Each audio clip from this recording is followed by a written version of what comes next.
इस न्यूज के प्रायोजक है ट्रेंड्स ऑफ इंडिया। अब शादियों की खरीदी के लिए गोंदिया, नागपुर, रायपुर या जबलपुर जाने की जरूरत नहीं, क्योंकि लेटेस्ट ट्रेंड के साथ कंप्लीट वेडिंग कलेक्शन आ गया है अब बालाघाट में। ट्रेंड्स ऑफ इंडिया, जहां आपको मिलेगा दूल्हे के लिए कुर्ता, सूट, शेरवानी, जोधपुरी, इंडो वेस्टर्न और दुल्हन के लिए लहंगे का नायब कलेक्शन। इसके साथ अपने कस्टमाइज्ड वियर के लिए मेक टू ऑर्डर फैसिलिटी। तो आज ही विजिट करें ट्रेंड्स ऑफ इंडिया, धर्म treasure, Gondia road, beside new Ram मंदिर, बालाघाट।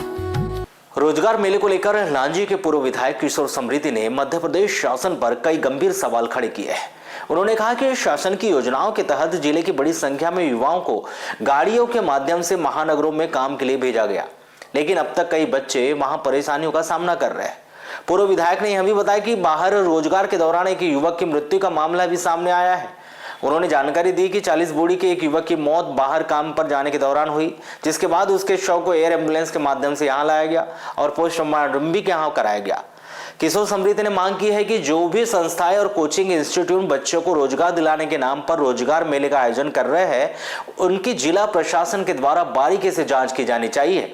उन्होंने यह भी कहा कि रोजगार उपलब्ध कराने का दावा करने वाली कोचिंग संस्थाओं की भी गहन जांच आवश्यक है, ताकि भविष्य में युवाओं के साथ किसी भी प्रकार का धोखा न हो।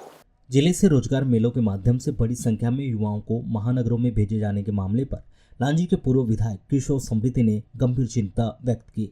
उन्होंने कहा कि वर्तमान समय में जिस प्रकार विभिन्न संस्थाओं और विभागों के द्वारा रोजगार मेले आयोजित कर जिले के युवाओं को महानगरों में काम के लिए भेजा जा रहा है, उसकी जिला प्रशासन के द्वारा बारीकी से जांच की जानी अत्यंत आवश्यक है।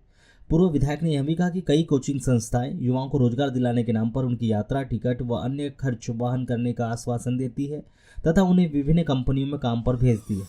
ऐसे में इन संस्थाओं की भूमिका, कार्यप्रणाली और भेजी जा रही कंपनियों की वास्तविकता की प्रशासनिक स्तर पर गंभीरता से जांच होनी चाहिए, ताकि युवाओं के साथ किसी प्रकार की धोखाधड़ी न हो।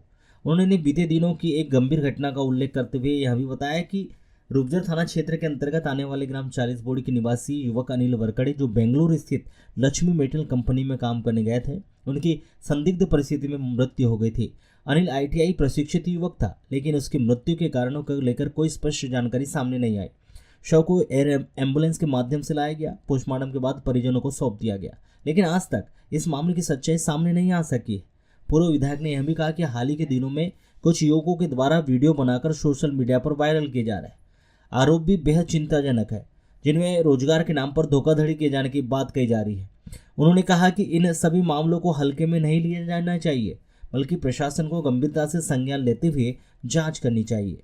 उन्होंने यह भी आरोप लगाया कि कई रोजगार मेले में युवाओं को जिस कंपनी और जिस स्थान पर भेजने की बात कही जाती है, वास्तविकता में उन्हें वहां न भेजकर किसी अन्य कंपनी या स्थान पर भेज दिया जाता है।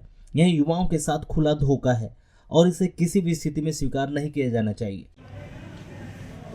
बालाघाट में अभी कुछ दिनों से मध्य प्रदेश सरकार ने रोजगार मेले के नाम पे बहुत से लोगों को गाड़ियां भर भर के बेंगलोर और पता नहीं कई तमिलनाडु कहाँ भेजा। तो एक 40 बोड़ी का लड़का है अनिल वरकड़े, रूपजर थाना के अंतर्गत। इसकी मौत हुई। इसकी जो लाश है उसको एयर एम्बुलेंस लाया गया, उसका PM कराया गया।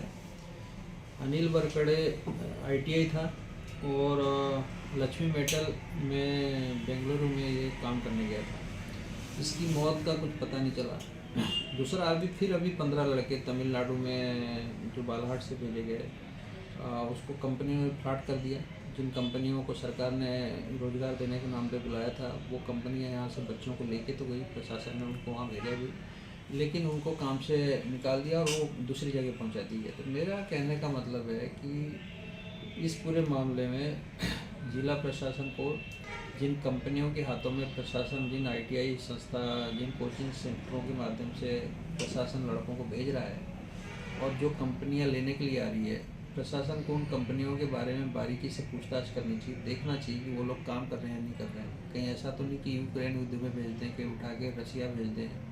तो इस स्थिति से बचना। दूसरी बात, जो कोचिंग सेंटर वाले लोग हैं, जो अपना कोचिंग संस्थान चला रहे हैं, वो प्रशासन को सहयोग करें। सहयोग का मतलब वो अपने जो बच्चे हैं उनको रोजगार के नाम पे एक तो ठगी कर रहे हैं, खुद टिकट कटवा रहे हैं और बोले कि हमने यहाँ से वहाँ भिजवाया। तो इस मामले की जांच होना चाहिए। दूसरा, मेरा ये कहना है कि जब बालाघाट जिले में 35 खदानें मैग्नीज की जिनकी कैप्टिव लीज है, अगर उन कैप्टिव लीज में कलेक्टर स्वयं उन खदान मालिकों को बुला के उनकी बैठक करवाए और उनसे कहा कि भाई आपकी प्रोसेसिंग क्यों नहीं हो रही, आपके प्रोसेसिंग प्लांट कहाँ है, अगर इस पर कार्रवाई कर देगा तो इसमें 35,000 लोग यहाँ पे काम पे लग जाएंगे। और यदि वो अपना प्रोसेसिंग प्लांट नहीं लगाते हैं तो उनके खिलाफ गिरफ्तारी का मामला बना है, जैसे कोल ब्लॉक आवंटन का मैटर था। ये न करके प्रशासन एक झूठी वाहवाही के लिए रोज ये कोचिंग के माध्यम से इस तरह का जो काम कर रहा है और उसकी जो ठगी का शिकार जो बेरोजगार हो रहे हैं, इससे जिले की जनता में बड़ा आक्रोश है। दूसरा, व्यापारी वर्ग में बड़ा गुस्सा है कि भाई यहाँ एक तो पढ़े लिखे लड़के नहीं, और जो पढ़े लिखे हैं अगर वो जिले में काम करना चाहते हैं तो उनको प्रशासन उठा के बाहर भेज रहा है। दूसरा, एसपी का भी बार बार बाइट आ रही थी कि भाई हम यहाँ से नक्सलवाद खत्म कर रहे हैं और यहाँ के लोगों को पढ़ने के लिए भेज रहे हैं। तो अगर पढ़ने के लिए भेज रहे हैं तो उनको स्पेशल रोजगार के लिए भेज रहे हैं, तो उनको नौकरी मिलना चाहिए, वहाँ पे स्थायित्व मिलना चाहिए, वहाँ पे स्टेबिलिटी मिलना चाहिए। तो वो कुछ नहीं उनके साथ, और वहाँ पर ठगी हो रही है। तो इसकी जिम्मेदारी कौन लेगा? जब आप भेज रहे हो तो उसकी जिम्मेदारी भी आपको लेना चाहिए। 40 बॉडी का गाँव लड़का है और उसकी जो डेथ हुई है ये किन कारणों से हुई है, इस पूरे मामले की सीबीआई इंक्वायरी होनी चाहिए। दूसरा, ये मामला बहुत ही गंभीर है, बेरोजगार नौजवानों के साथ ठगी का मैटर है। इस पूरे मामले में मुख्यमंत्री को माफ़ी मांगनी चाहिए और इस पूरे मामले की जुडिशियल इंक्वायरी होना चाहिए। और कलेक्टर को मेरा स्पेशल निवेदन है कि बिना किसी मामले की देखभाल के, बिना कंपनियों को जाने पहचाने इस तरह के बेरोजगार नौजवानों को दूसरे राज्यों में भेजने का कार्यक्रम को इसको बंद करें। और जो लक्ष्मी मेटल प्राइवेट लिमिटेड है, इसकी पहले जांच करवाएं कि वो कैसे लेके गया था यहाँ से और कौन कौन लोग उसमें शामिल थे, उनकी सबकी गिरफ्तारी होनी चाहिए।